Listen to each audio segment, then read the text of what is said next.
Bienvenue sur la parenthèse d'un trio, vous êtes avec Lia et nous sommes depuis peu entrés dans le livre de Jean pour découvrir les trésors de l'écriture, en mode explorateur des miraculeuses guérisons produites par Jésus durant son ministère terrestre.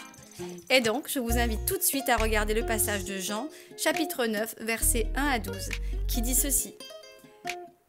Jésus vit en passant un homme aveugle de naissance. Ses disciples lui posèrent cette question. « Maître, qui a péché, cet homme ou ses parents, pour qu'il soit né aveugle ?» Mais Jésus leur révèle que ce n'est pas une histoire de péché, mais d'occasion de révéler la gloire de Dieu à travers les miracles, dans la vie des personnes et de ceux qui les entourent.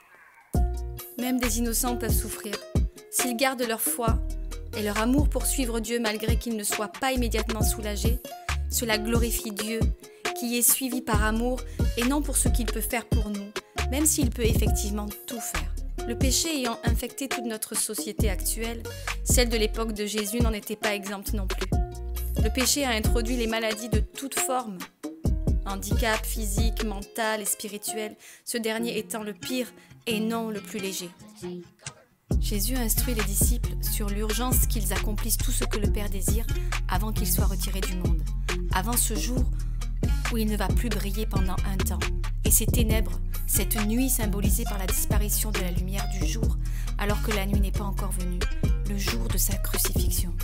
Après cet échange, que les disciples n'ont peut-être pas réellement saisi, Jésus cracha par terre, fit de la boue, comme un clin d'œil à la terre dont on est tiré à l'image de Adam, puis l'appliqua sur les yeux de l'homme aveugle, et lui dit « Va te laver au bassin de Siloé », nom qui veut dire « envoyé ». Quand on y songe, c'est plus qu'étrange. Cet homme n'a rien demandé, ni sa famille, ni ses amis à Jésus. Il aurait pu reculer, se demandant pourquoi on lui mettait quelque chose de poisseux sur le visage. Il aurait pu avoir peur, être vexé ou incrédule. Mais il n'est fait aucune mention de cela. Il est dit qu'il alla se laver, après quoi il vit clair. C'est tout simplement la grâce qui est venue sur lui sans même qu'il la sollicite. Dieu l'a choisi. C'est un rappel fort à la prédestination. Dieu est souverain et il n'y a aucun hasard, rien qui échappe à sa volonté. Et on ne peut remettre en question ses décisions. Vous pouvez essayer, mais cela ne produira jamais la sagesse en vous. Au pire, la colère, la rancœur et l'éloignement des voies de Dieu. Je vous encourage à lire le livre de Job dans la Bible qui enseigne de façon bouleversante la souveraineté de Dieu et qui, je vous le souhaite, vous rapprochera encore plus de lui. Donc, pour revenir au texte, une simple question des disciples qui cherchaient la cause de la cécité a attiré le Christ à leur montrer à quel point ils se trompaient. Ils s'égaraient dans de faux raisonnements. On voit les différentes réactions des voisins de l'homme. Certains le croient, d'autres pas. Ils pensent que ce n'est pas le même homme, qu'il lui ressemble seulement. Pourtant, l'homme répète que c'est bien lui qui mendie autrefois. Et il explique que c'est Jésus qui l'a guéri et comment il a procédé. Après cette discussion, les autres voulaient savoir qui avait ouvert ses yeux, mais l'homme répond qu'il ne le sait pas. La curiosité et l'espoir étaient dans l'émergence, chez les personnes autour. Une fois de plus, Jésus a accompli ce miracle un jour de sabbat, ce qui déchaîne la colère et la jalousie des pharisiens. On ne peut savoir avec certitude, sauf si Dieu veut bien nous le révéler en prière, pourquoi une personne est atteinte par la maladie, le handicap ou de nombreuses épreuves. Il y a évidemment la cause dont je vous ai parlé tout à l'heure, notre sang infecté par le péché et transmis de génération en génération, les conditions dans lesquelles nous vivons aujourd'hui. Je ne vous apprends rien, nous sommes empoisonnés par diverses substances contenues dans nos aliments, boissons, cosmétiques, vêtements, les sols, bref tout. Servons-nous de la parole qui dit dans Marc 16, verset 18, que ceux qui auront cru pourront boire des breuvages mortels et que ceux-ci ne leur feront rien.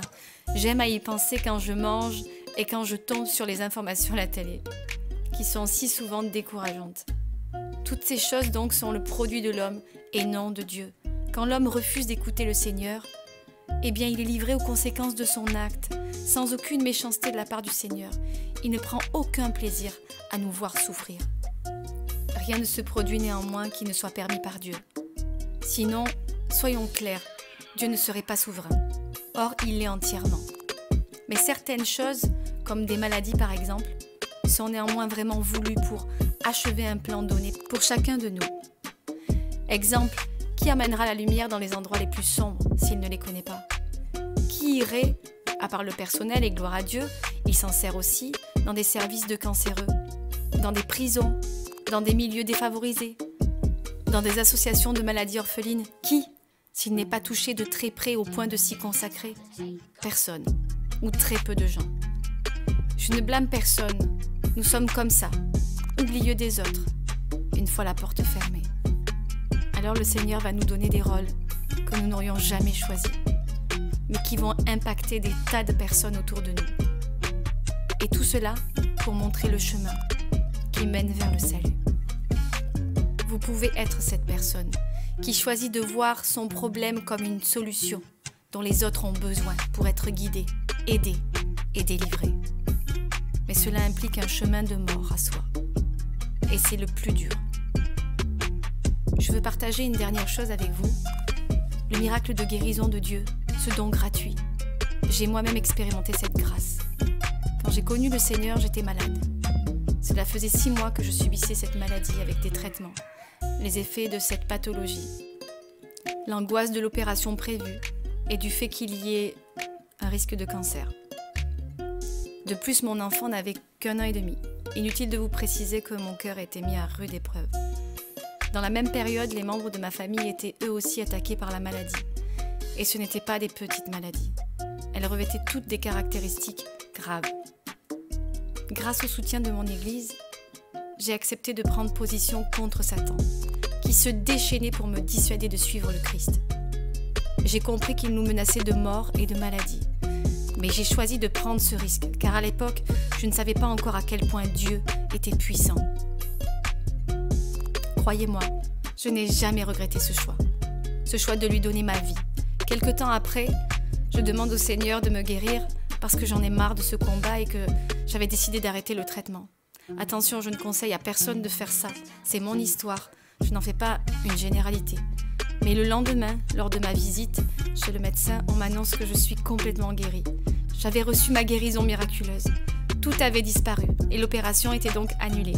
C'était merveilleux et c'était pour moi une seconde chance que Dieu m'offrait. Sans lui, qui sait où je serais? J'ai compris le verset qui dit « Ce n'est plus moi qui vis, c'est Christ qui vit en moi, car son sang m'a lavé. » Et pour ma famille, il y a eu d'autres miracles de guérison. Et même si un membre n'a actuellement pas encore reçu sa guérison, j'y crois.